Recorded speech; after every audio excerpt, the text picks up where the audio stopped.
Assalamu alaikum everyone. Today I'll give you a quick overview of a topic which students sometimes find very complicated, but it is not a difficult one. It's a quite easy topic once you understand it, and it is bank reconciliation statement. It's part of both O and A level syllabus. Bank reconciliation एक ऐसा topic है जिसको students ने बहुत ज़्यादा एक issue बनाया हुआ है कि इट्स डिफ़िकल्ट वन। अच्छा, अगर कर भी लेते हैं ना तो still they are not completely understanding it what actually they are doing. तो इसके लिए मैंने एक क्विक ओवरव्यू, एक समरी बनाई है आपके लिए, जिससे आपको एक क्लैरिफाई हो जाएगा कि what actually you people are doing in bank reconciliation statement topic. Okay, bank reconciliation is reconciliation of bank statement with cash book. देखिए, आपके लेजर में आपका एक बैंक अकाउंट होता है, ठीक है। इसी तरह बैंक के पास आपका एक लेजर अकाउंट होता है। तो बेसिकली बैंक अपना अकाउंट आपको सबमिट करता है, आप उससे मैच करते हो उस बैंक अकाउंट को जो आपके लेजर में है। आइडियली इन दोनों की पोजीशन एक होनी चाहिए, यानी अगर आप कहते हैं कि my bank deposit is $100, then the bank should also show $100 deposit. This is an ideal situation, लेकिन नॉर्मली ऐसा होता नहीं है, ठीक है। Most of the time you find differences, there are some valid differences, there are some differences which need to be rectified. Okay, bank account in ledger is an asset. जो bank account आपके पास ledger में होता है, that is an asset for you. जब आप bank में amount deposit करते हैं, you debit that account. When you withdraw some amount from your bank, you credit that account. ठीक है, एसेट रूल है ना, increase in asset, decrease in asset. ये तो काफ़ी क्लियर है। इसी तरह बैंक के लेजर में आपका अकाउंट मौजूद होता है एज अ कस्टमर अकाउंट, लेकिन उसकी नेचर लायबिलिटी होती है। यू मस्ट क्लैरिफाई कि बैंक के लिए आपका अकाउंट एक लायबिलिटी अकाउंट होता है, और जब आप उसमें अमाउंट डिपॉजिट करते हैं तो बैंक उसको क्रेडिट करता है as an increase in liability, और जब आप अमाउंट विड्रॉ करते हैं तो वो उसको डेबिट करता है एज डिक्रीज इन लायबिलिटी। ठीक है, क्योंकि बैंक लायबल होता है उन पैसों को रिटर्न करने के लिए, दैट्स वाई बैंक के लिए वो अकाउंट एक लायबिलिटी अकाउंट होता है। तो अब आपको ये माइंड में क्लियर करना है कि बैंक स्टेटमेंट का डेबिट साइड आपकी कैश बुक का क्रेडिट साइड होगा, और बैंक स्टेटमेंट का क्रेडिट साइड आपकी कैश बुक का डेबिट साइड होगा। जब मैं वर्ड कैश बुक यूज़ कर रहा हूँ, इट मीन्स बैंक अकाउंट और bank column of cash book. ठीक है, क्योंकि ये सारी चीज़ें आपके एग्जाम क्वेश्चंस में यूज़ होती हैं। तो बी क्लियर कि sometimes the word cash book would come up, sometimes the word bank account would come up. ठीक है, तो कंपैरिजन करने का आपको एक क्लियर जो है सिस्टम पता होना चाहिए। Okay, now reconciliation comes in two steps. Number one, adjust cash book bank account column, of course. For there are 4 to 5 main reasons or main causes which create problem in cash book and which need to be rectified, which need to be updated. Number one, bank charges. देखिए, जब आप bank account open करते हैं तो उस वक्त आप bank को लिबर्टी देते हैं, बैंक को ऑथराइज करते हैं कि सर्टेन सर्विसेज के चार्जेस वो डायरेक्टली डिडक्ट कर ले आपके बैलेंस में से। ठीक है, जब आप अकाउंट ओपनिंग फॉर्म साइन करते हैं, नॉर्मली लोग पढ़ते नहीं हैं, but when you sign it, उसमें ये क्लॉजेस होते हैं। और जब बैंक आपको कोई सर्विस प्रोवाइड करते हैं जिसके चार्जेस डिडक्ट होने होते हैं, तो बैंक आपसे पूछता नहीं, आपको कॉल अप नहीं करता, वो डायरेक्टली वो चार्जेस डिडक्ट कर लेता है। यानी bank charges directly debit deducted by bank. अच्छा, आपको नॉर्मली उस वक्त पता चलता है जब आप बैंक स्टेटमेंट रिसीव करते हैं, तो फिर उस वक्त आप अपनी कैश बुक को इस मैं इसको एग्जैक्टली एरर तो नहीं कहूँगा, लेकिन मैं इसको ये कहूँगा कि एक टाइमिंग डिफरेंस है। जब आपको पता चलता है, आप उसको अकॉर्डिंगली कैश बुक में एडजस्ट कर लेते हैं। ठीक है, then there are direct credits, amount received in bank directly. देखिए, बहुत दफ़ा ऐसा होता है, और अब तो खैर, पहले तो लोग इतना नहीं समझते थे, पहले ये बहुत कॉमन नहीं था, but now it's very very common जब से इंटरनेट बैंकिंग इंट्रोड्यूस किए, कि आप लोगों को अपने अकाउंट नंबर्स दे देते हैं। Even schools, colleges bank account numbers दे देते हैं। ठीक है, अपनी आईडीज़ दे देते हैं कि आप डायरेक्टली इसमें अमाउंट डिपॉजिट कर दें।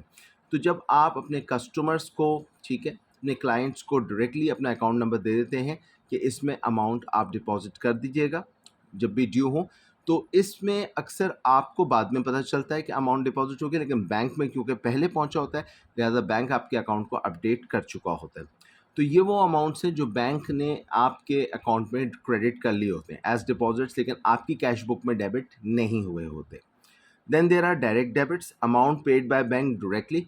आप बहुत जगह बैंक को ऑथराइजेशन देते हो कि आप सर्टेन बिल्स, सर्टेन पेमेंट्स जो हैं वो पर्टिकुलर टाइम पे डायरेक्टली पे कर दें विदाउट आस्किंग द क्लाइंट।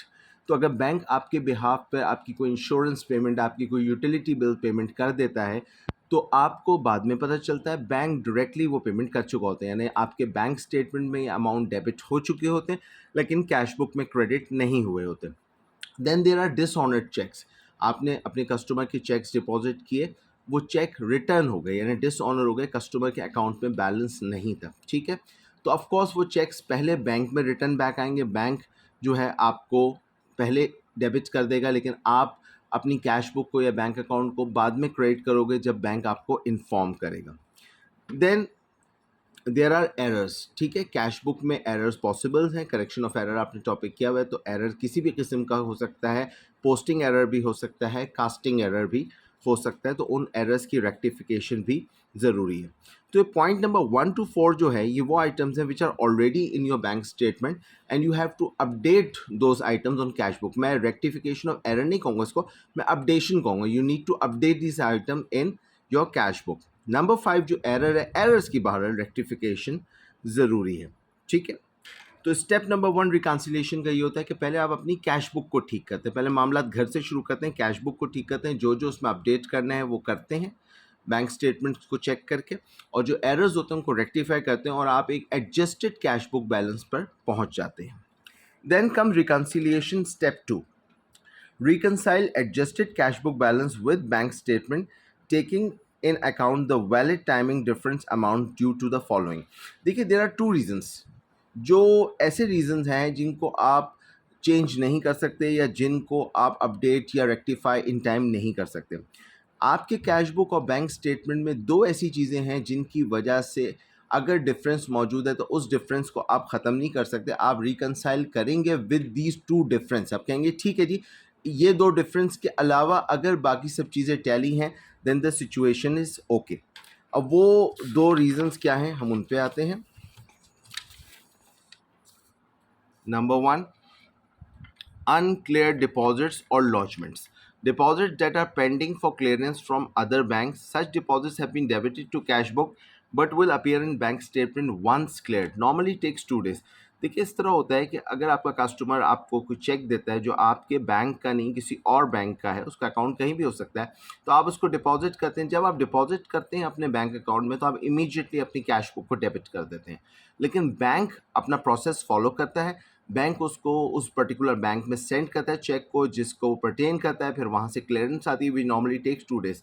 तो बैंक आपके अकाउंट को क्रेडिट, आपके डिपॉजिट को क्रेडिट जब करेगा जब बैंकों को इन्फॉर्मेशन रिसीव होगी।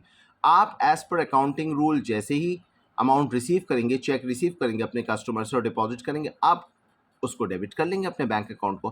तो ना आप गलत हैं ना बैंक गलत है, दोनों अपनी जगह ठीक है, लेकिन बहरहाल अपने अपने रूल्स, अपनी अपनी लीगल फॉर्मेलिटीज़ को फॉलो करना है, टाइमिंग डिफरेंस रहेगा। तो इस तरह का अगर कोई डिफरेंस आ रहा होगा तो उसको हम एरर नहीं कहेंगे, उसको हम एक वैलिड टाइमिंग डिफरेंस कहेंगे और उस डिफरेंस के साथ ही हम रिकनसाइल करेंगे।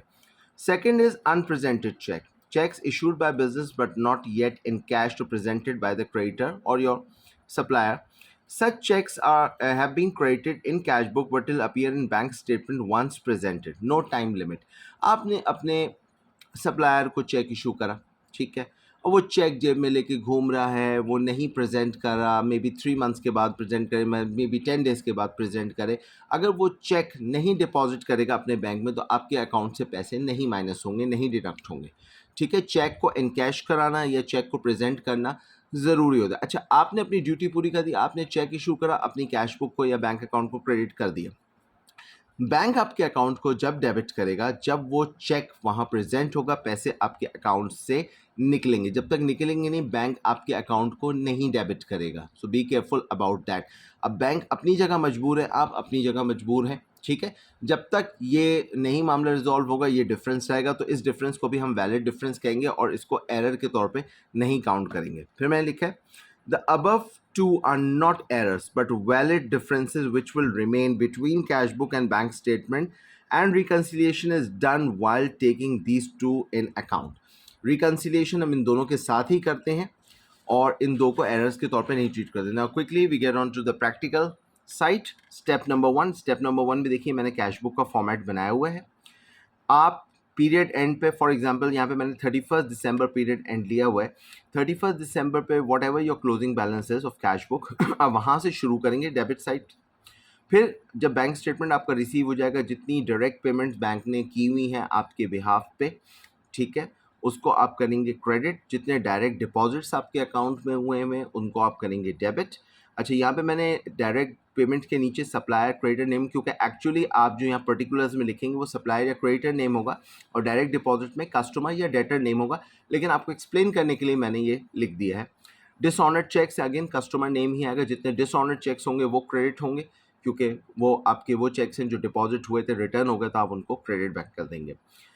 तो ये सब चीज़ आएंगी। इसके अलावा जितने बैंक चार्जेस बैंक ने डिडक्ट किए होंगे वो आप अपने कैश बुक में क्रेडिट करेंगे। एरर्स का मैंने यहाँ नहीं लिखा, क्योंकि एरर किसी भी तरह का हो सकता है, डेबिट पे भी उसकी रेक्टिफिकेशन आ सकती है, क्रेडिट पे भी आ सकती है। तो एरर अपनी नेचर के ऊपर डिपेंड करेगा कि किस तरह की उसकी रेक्टिफिकेशन रिक्वायर्ड है। और फिर आप एक क्लोजिंग बैलेंस कंप्यूट करेंगे जो कि कहलाएगा एडजस्टेड कैश बुक बैलेंस। इस एडजस्टेड कैश बुक बैलेंस को लेके हम स्टेप नंबर 2 फॉलो करेंगे, which will be the last step, bank reconciliation statement as at 31 December. अब हम फाइनली बैंक अकाउंट और कैश बुक बैलेंस को मैच करने जा रहे हैं बैंक रिकंसिलिएशन स्टेटमेंट में। सबसे पहले आप लेंगे balance as per cash book. ये वो एडजस्टेड बैलेंस होगा जो ये ऊपर आपने लास्ट में कंप्यूट किया है, एडजस्टेड बैलेंस। यहाँ से आप शुरू करेंगे balance as per cash book. इसमें आपने ऐड करना है अनप्रेजेंटेड चेक्स। क्यों? क्योंकि अनप्रेजेंटेड चेक्स वो चेक्स हैं जो कैश बुक से माइनस हुए हुए हैं। लेकिन अगर आपने कैश बुक के बैलेंस से बैंक स्टेटमेंट के बैलेंस को मैच करना है तो आपको दो रिवर्सल काम करने पड़ेंगे। ठीक है, ये रिवर्सल एक्चुअल में अकाउंट में नहीं हो रहा है, सिर्फ स्टेटमेंट में हो रहे हैं प्रेजेंटेशनल पर्पस के लिए, ताकि मैच किया जा सके।